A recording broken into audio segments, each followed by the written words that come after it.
പത്തരമാറ്റിൻ്റെ ഏറ്റവും പുതിയ പ്രൊമോ റിവ്യൂയിലേക്ക് എല്ലാവർക്കും സ്വാഗതം.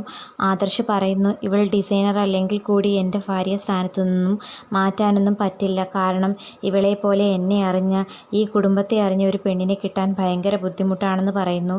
ഈ സമയം അനാമിക ജാനകിയോട് ദേഷ്യപ്പെട്ട് പറയുന്നു, വല്യമ്മയുടെ കാലുമാറ്റമാണ് എനിക്ക് വിശ്വസിക്കാൻ പറ്റാത്തത്. അവളാണെങ്കിൽ തന്നിഷ്ടത്തിന് ഒരു കള്ള എഴുതി വെച്ചിട്ട് ഇവിടുന്ന് പോയവളാ. അങ്ങനെയിരിക്കെ ആദർശേട്ടൻ അവളെ വിളിക്കാൻ പോകുമ്പോൾ വല്യമ്മ പറയണ്ടേ അവളെ വിളിച്ചുകൊണ്ട് വരണ്ടെന്ന്. വല്യമ്മ പറഞ്ഞില്ല എന്നും പറയുന്നു. പിന്നെ കാണിക്കുന്നത് ദേവയാനി നയനയോട് ചോദിക്കുന്നുണ്ട്, അല്ല മോളെ, ഇപ്പോൾ അവൻ്റെ അവസ്ഥ എങ്ങനെയുണ്ടെന്ന് ചോദിക്കുമ്പോൾ നയന ദേവയാനിയോട് പറയുന്നു, പിണക്കം മാറിയപ്പോൾ അതിൻ്റെ ഇരട്ടി സ്നേഹമായി. ഇപ്പോൾ ഒരു മറയുമില്ലാതെ അമ്മ മരുമോളെ സ്നേഹിക്കുന്നത് കാണാമല്ലോ എന്നാണ് ആദർശേട്ടൻ പറയുന്നത്. ദേവയാനിക്ക് അത് കേട്ടതും ഭയങ്കര സന്തോഷമായി നയനയെ കെട്ടിപ്പിടിക്കുന്നു.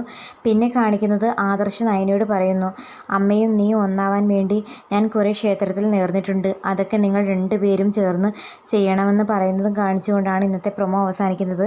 അങ്ങനെ കുറേ നാൾക്ക് ശേഷം പത്തരമാറ്റിൽ വളരെ സന്തോഷകരമായിട്ടുള്ളൊരു പ്രൊമോയാണ് കാണിക്കുന്നത്. വീഡിയോ ഇഷ്ടപ്പെടുവാണെങ്കിൽ തീർച്ചയായിട്ടും ചാനലൊന്ന് സബ്സ്ക്രൈബ് ചെയ്ത് സപ്പോർട്ട് ചെയ്യണം.